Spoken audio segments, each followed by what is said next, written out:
Assalamualaikum warahmatullahi wabarakatuh. Sekali lagi, Suin memang membuat pilihan untuk masuk ke UMK ini sebagai pilihan nombor apa? Ini pilihan yang kedua. Pilihan yang kedua? Ya, betul. Pilihan pertama di mana? Pilihan pertama di UUM. UUM. Atau di UPC. UUM. Yalah, Ya, kalau boleh Unimed. Pertama Unimed dekat dengan Jitra kan. Pilihan kedua adalah UMK.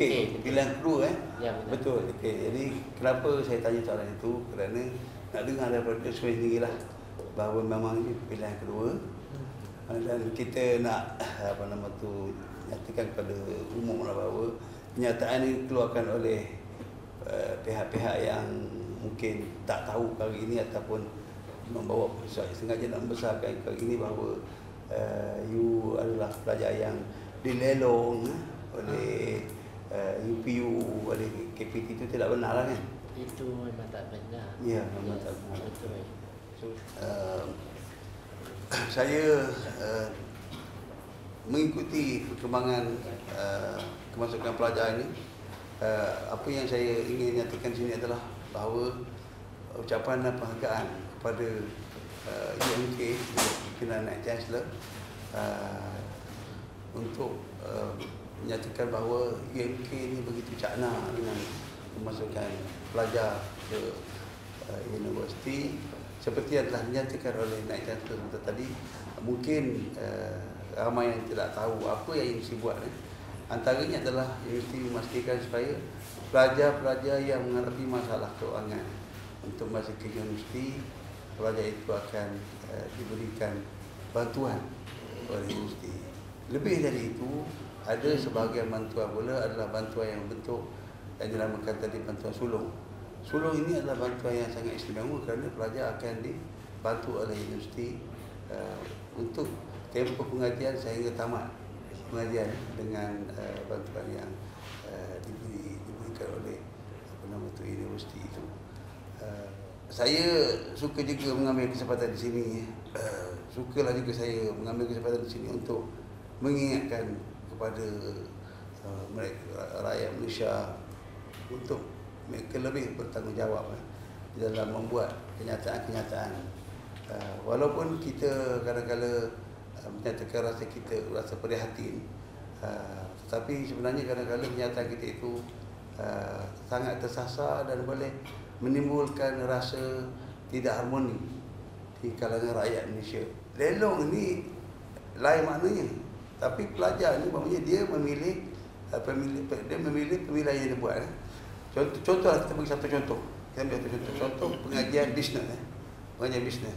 Pengajian bisnes ini ditawarkan oleh banyak universiti.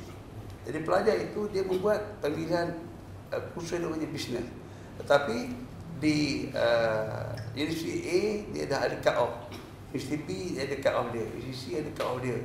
D ada, E ada. Katalah dulu ada 8 universiti kan. Tak banyak sangat dulu 8 universiti. Jadi mana-mana yang menawarkan kursus bisnes itu, dia akan pergi pada 1, 2, 3, 4. Sekiranya dia tak dapat yang nombor 1, tak dapat nombor 2. Tetapi dia mengutamakan pemilihan pelajar. Yes. Ini adalah suatu pesanan yang diberikan oleh Pak Ungku Aziz. Allahyarham Pak Ungku Aziz. Mantan gitu kan. Yang mengatakan bahawa berikan keutamaan pada pemilihan pelajar. Bukan saja universiti tadi, apa pelajar nak. Okay, itu pemilihan pertama. Jadi berpindah-pindahlah dari antara universiti ke universiti itu. Kan? Jadi itu yang bila setengah universiti dah penuh, universiti belum penuh lagi, jadi diisi di situ. Orang mengatakan ini lelong, bukan lelong. Dia memenuhi keperluan di situ. Kemudian kalau tak lepas pilihan satu, masuk pilihan kedua, masuk pilihan ketiga, masuk pilihan keempat kan. Sampailah pada pilihan kelima. Tak cukup dengan pilihan kelima, universiti itu di dalam jawatankuasa yang ada, berapa orang lagi takut dengan pelajar yang ada ini, universiti akan usahakan dengan sistem yang ada melihat result pelajar itu mana yang sesuai untuk dia. Nampak? Sampai ke tahap itulah universiti ini, universiti kita di Malaysia ni nak membantu pelajar. Sebab itu nisbah masukan, nisbah kejayaan, kelulusan dan sebagainya tinggi Sebab apa? Dia memenuhi cita rasa pelajar itu. Jadi janganlah kita mengheboh-hebohkan perkara atau membesar-besarkan perkara ini yang kita sendiri tahu bahawa benda itu tidak betul. Malah kita sendiri pun duduk dalam sistem itu, kan? Kita juga sama ada menerima pelajar itu ataupun menolak pelajar itu disebabkan kuota dah penuh, atau menerima pelajar itu kerana kekosongan masih ada di tempat kita untuk kita mengambil pelajar tersebut. Inilah cara yang terbaik yang diamalkan oleh universiti kita sejak sekian lama. Jadi perkataan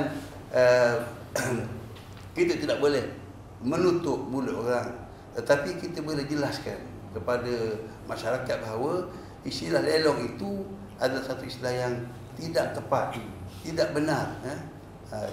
Malah apa yang dibuat oleh universiti adalah universiti itu ataupun unit pusat universiti pemilihan masukkan pelajar adalah cuba memenuhi keperluan atau permintaan pelajar. Contoh, adik suai kita ini pilihan kedua.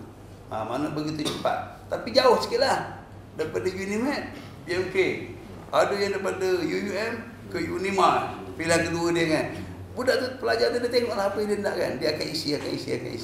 Ni sekarang ni je dimainkan di sini disebabkan oleh media yang terlalu meledak sekarang kan. Jadi masuknya maklumat-maklumat yang tidak bertapis dan maklumat-maklumat yang tidak bertanggungjawab ini menghendakkan kita sebagai masyarakat yang matang, masyarakat yang bertamadun supaya kita mencarilah kebenaran, dan usaha kami pada hari ini untuk menjelaskan dan bukti pada hari ini bahawa adik Suai ini yang masuk ke UMK adalah pilihan kedua dia, dan dia bukan masuk secara dilelong kan. Kedua, adik Suai ini dulu agak keberatan nak masuk ke universiti kerana ada masalah kewangan. Dan saya nak tegaskan sini bagaimana universiti telah memainkan peranannya di bawah Kementerian Pendidikan Tinggi untuk memastikan supaya setiap pelajar ada peluang untuk belajar. Itu yang telah diusahakan universiti. Itu yang saya nak sampaikan. Sekian. Assalamualaikum warahmatullahi wabarakatuh.